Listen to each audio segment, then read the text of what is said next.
तो गारंटी दे रहा हूँ भाई, अगर साहित्य आपको पढ़ना है, तो साहित्य के लिए ना यहाँ पे एक प्लेलिस्ट दे दूँगा, पूरे यूट्यूब पे किसी ने नहीं बना रखी है।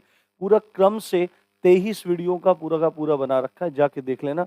मैक्सिमम क्वेश्चन हैं आप सब, राम जी की पाठशाला में आपका बहुत-बहुत स्वागत है। उम्मीद करता हूँ आप सब अच्छे होंगे और आपकी तैयारी बहुत ही बढ़िया ढंग से चल रही होगी, क्योंकि आपका एग्ज़ाम में अब ज़्यादा समय बाकी नहीं रह गया है। यूपी ट्रिपल एससी कमर कस के एग्ज़ाम्स को निपटाने में लगा हुआ है। चाहे पहले आपका सप्लाई इंस्पेक्टर का एग्ज़ाम हो या उसके बाद लेखपाल का एग्ज़ाम हो और उसके बाद आपका आने वाला जो एग्ज़ाम है वन रक्षक का, वो एग्ज़ाम आपका हो।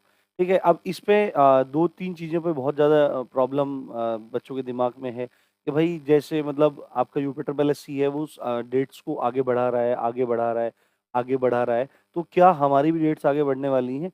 तो इसके संदर्भ में ये है कि 21 तारीख को एग्ज़ाम होगा कि नहीं होगा, इसके बारे में मैंने अभी 4-5 दिन पहले एक वीडियो बनाई थी, लगभग 4 दिन पहले।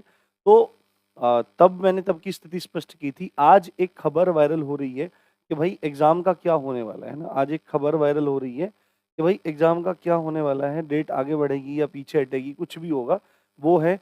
दूसरी बात है वो जो वीडियो थी, उस वीडियो में मैंने आपको ये बताया था कि आपको सेफ स्कोर कितने के आसपास रखना है। तो मैंने उसमें लगभग बताया था कि भाई 160, 165 के आसपास आपको रखना है। तो उसपे बहुत ज़्यादा बच्चे मतलब क्या कर गए, अब मास्टर जी आपको तो पता नहीं है, ये नहीं है, वो नहीं है। तो आपको मैं इस चीज़ का तथ्य समझा देता हूँ। यदि आप इन बातों को नहीं मान रहे हैं, तो एक बार ये वीडियो आप लोग ध्यान से देख लीजिए, सुन लीजिए, आपके सारे के सारे डाउट्स क्लियर हो जाएँगे कि मैं ऐसा क्यों कह रहा हूँ। और अगर आप इन बातों पर थोड़ा-सा भी ध्यान नहीं देंगे और पुरानी कट ऑफ्स को देखेंगे, तो आपके लिए ये बहुत ज़्यादा भारी पड़ने वाला है और फिर नुकसान आप ही का होगा। तो सबसे पहले बात करते हैं एग्ज़ाम 21 तारीख को। तो पहली बात मैं आपको बता दूँ, अभी मतलब आयोग की तरफ से भी ये सूचना मतलब प्राप्त हुई है कि बहुत ना के बराबर चांस है या आयोग का कोई मूड नहीं है कि आपका एग्ज़ाम पीछे हटे, ठीक है? वो आपका एग्ज़ाम 21 तारीख को ही लेने वाले हैं और इसी चीज़ को पुष्ट करती हुई या इस संबंध में एक ये क्लिप वायरल हो रही है, क्लिप तो नहीं कह सकते इसको, एक ये आपका पूरा का पूरा वायरल हो रहा है। इसमें आप देखिए, ये स्पेशली कहाँ का है कि बुलंदशहर के अखबार में कहीं छपा हुआ है। हालाँकि इसकी सत्यता की पुष्टि नहीं की जा सकती पूरी तरह से कि भई ये कितना सही है, क्योंकि फर्जी चीज़ें बहुत चलती हैं। लोग कॉपी पेस्ट करके, एडिट करके चीज़ों को डाल देते हैं।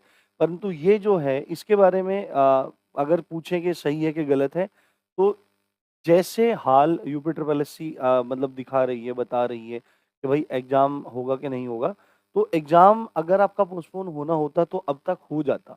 तो यहाँ पर क्या बात बोली जा रही है कि 32 कॉलेजों में होगी वन रक्षक भर्ती परीक्षा, ठीक है? यानी बुलंदशहर के 32 विद्यालयों में आपका क्या होगा, एग्ज़ाम होगा और इस जिले में, पूरे जिले में 15,000 बच्चों का एग्ज़ाम लेना ये सुनिश्चित किया गया है। इसी तरह से अलग-अलग जिलों में अलग-अलग सेंटर बना के आप लोगों का एग्ज़ाम कंडक्ट करवाया जाएगा, ठीक है? तो आप इस बात को ये मान के चलिए कि भाई 21 तारीख को आपका एग्ज़ाम निश्चित रूप से हो जाएगा, यदि कोई बहुत मेजर रीज़न नहीं आया, क्योंकि आपके मामले में तो कोई अपरिहार्य कारण भी नहीं है, ठीक है? फॉर्म लगभग कितने हैं? 4 लाख, मैंने बताया था 4,80,000 के आस-पास फॉर्म थे, मैंने उस दिन बताया था और कॉम्पिटिशन भी एक चीज़ बताया था कि भई कॉम्पिटिशन कितना है, ये बात आप ध्यान से समझ लीजिए। कॉम्पिटिशन की अगर बात करें तो मैंने बोला था कि भई 655 हैं, तो एक सीट पर आपके लगभग 735 बंदे हैं। तो आप में से बहुत सारे लोग कहने लगे कि सर एक बात बताइए कि 2019 की ये भर्ती है ना, 2019 की ये भर्ती है और 2019 से अब 22 आ गया है। कोई लड़का कहीं चला गया होगा, कोई लड़का कहीं सेलेक्ट हो गया होगा, कोई लड़का कहीं चला गया होगा। ये आप आपकी बात में कुछ ना कुछ तो देखो सत्यता है, पर पूरी तरह से आप ये मान लेना कि ये एक सीट पर 735 बच्चों का कॉम्पिटिशन है, ये सीधे 100 बच्चों पे आ जाएगा, ये तो आपका बहुत बड़ा वहम है। क्योंकि 2019 के बाद से कोई भी भर्ती बहुत बड़े स्तर पर क्लियर नहीं हुई है कि आपकी ये भर्ती खाली हो जाती। ठीक है? दूसरी बात है, मैंने बोला था कि भाई आपके हिंदी में 80 क्वेश्चन आने थे, आपके जीएस में 60 क्वेश्चन आने थे, आपके रीजनिंग में 60 क्वेश्चन आने थे। तो मैंने बोला था कि भाई इसमें आप लगभग 75 के आसपास का टारगेट रखना।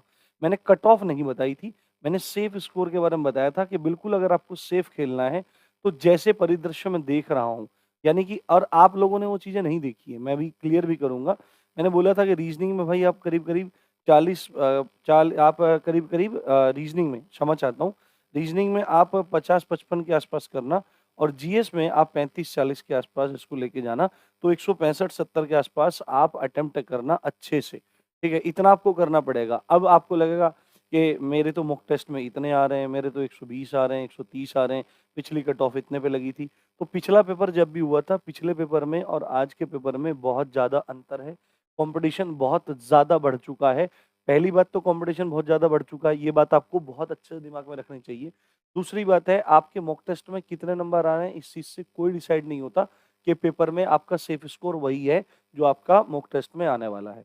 और तीसरी बात मैं एक बात बता दूँ, यदि आपको लग रहा है कि हिंदी में 70-75 कर पाना, रीजनिंग में 50-55 कर पाना और जीएस में 40 कर पाना ये बहुत बड़ी बात है, तो आप अभी लेखपाल का पेपर उठाइए 31 तारीख का। हिंदी क्या पूछ रखी थी आपको पता लग जाएगा, 25 में से 23-24 आराम से बच्चों ने सही किए हैं, ठीक है? और दूसरी बात है आप जीएस में देखो, जीएस में लोग 25 में से 19-18 तक खींच के ले गए हैं। उसके बाद जीएस आपका बचता है क्या? आपका उसमें आपका रीजनिंग रीजनिंग तो नहीं था, आपका ग्रामीण परिवेश था, हिंदी था, जीएस था और मेरे तो दिमाग से निकल गया है, एक सब्जेक्ट और भी था आपका मैथ माफ़ी चाहता हूँ, आपके इधर मैथ तो है नहीं है। तो उसमें जो हिंदी पूछी गई थी, वो हिंदी इतनी सामान्य स्तर की थी कि आप उसको इतना करके ही काम कर पाएँगे, नहीं तो उससे नीचे नहीं होगा, ठीक है? और भी चीज़ें बहुत सारी हो रही हैं, सब चीज़ें आप देख रहे हैं, सब प्रॉब्लम्स हैं, तो आपको सेफ खेलने के लिए बोला गया था। ऐसा नहीं है कि मेरे को चीज़ें नहीं पता है। अब मैं बोल दूँगा कि भाई यहाँ से कि करो भाई 80 में से 40 इसमें कर दो, 60 में से 30 इसमें कर दो, 60 में से 30 इसमें कर दो, 40, 30, 70 और 100 कितने हो जाते हैं 30 हो जाते हैं। भाई इतने में सिलेक्शन हो जाएगा। मान लिया पेपर आ गया आसान, ये हो गया। तो ये एक आइडिया होता है सेफ स्कोर बताने का, कट ऑफ नहीं बताया। सेफ स्कोर बताने का आइडिया होता है कि भाई इतना आप अपने माइंड में लेके जाना क्योंकि नेगेटिव मार्किंग भी है। पूरे 200 करने के लिए तो नहीं बोला था मैंने, ठीक है? बट हिंदी में आप इतना आराम से कर सकते हैं, आप रीज़निंग में इतना कर सकते हैं, जैसा पैटर्न अभी यूपी ट्रिपल एससी दे रहा है, जितना सरल पेपर दे रहा है उसके अकॉर्डिंग। निश्चित बात है अगर पेपर हार्ड आएगा तो इतना कर पाना संभव ही नहीं होगा। आप में से कुछ लोग बोल रहे थे कि भाई सर साहित्य बहुत ज़बरदस्त पूछ लिया जाता है। तो गारंटी दे रहा हूँ भाई, अगर साहित्य आपको पढ़ना है, तो साहित्य के लिए ना यहाँ पे एक प्लेलिस्ट दे दूँगा, पूरे यूट्यूब पे किसी ने नहीं बना रखी है। पूरा क्रम से 23 वीडियो का पूरा बना रखा है, जाके देख लेना। मैक्सिमम क्वेश्चन फँस जाएँगे और उसके बाद दूसरी प्लेलिस्ट यहाँ पे दे रहा हूँ, 6-7 वीडियो हैं एमसीक्यू सेक्शन की, उनमें से क्वेश्चन ना मिले तो मुझे बता देना, नाम बदल देना आप कि किसी ने कोई बात झूठ बोली है। तो बात ये समझो, आप ये सब अपने दिमाग में रख के जाना कि भाई पेपर के अकॉर्डिंग चीज़ें होती हैं, इतने बच्चे तो आप हो नहीं। अगर पेपर सामान्य आया तो सामान्य अटेम्प्ट किया जाएगा, पेपर आसान आया और क्योंकि आसान अभी बना रही है यूपी ट्रिपल एससी तो उसी के अनुसार मैंने यहाँ पर चीज़ें बोली थी, बताई थी। ठीक है? तो आपको ये सब चीज़ समझनी चाहिए, आप समझदार हैं। तो उम्मीद करता हूँ मेरी सारी बात आपको समझ में आई होगी। साथ में एक 1-2 चीज़ें हम अभी और भी करने वाले हैं। आपके लिए पूरा का पूरा हिंदी का एक मैराथन रखेंगे। एक मैराथन रखेंगे आपका संज्ञा से लेकर अव्यय तक, ठीक है? एक मैराथन रखेंगे आपका रस, छंद, अलंकार का और एक मैराथन रखेंगे आपका शब्दावली का, ठीक है? और अगर संभव हुआ तो साहित्य का भी एक मैराथन रख देंगे। 4 वीडियो आप लोगों के लिए रख देंगे। बाकी अगर आपको किसी चीज़ की ज़रूरत है तो आप मुझसे कह सकते हैं, मैं आपकी उस बात पे विचार ज़रूर करूँगा। सब्सक्राइब करना बिल्कुल मत भूलिए। इसी अच्छी बात के साथ आप देख रहे थे राम जी की पाठशाला। मैं हूँ राम भारद्वाज। जय हिंद, जय भारत।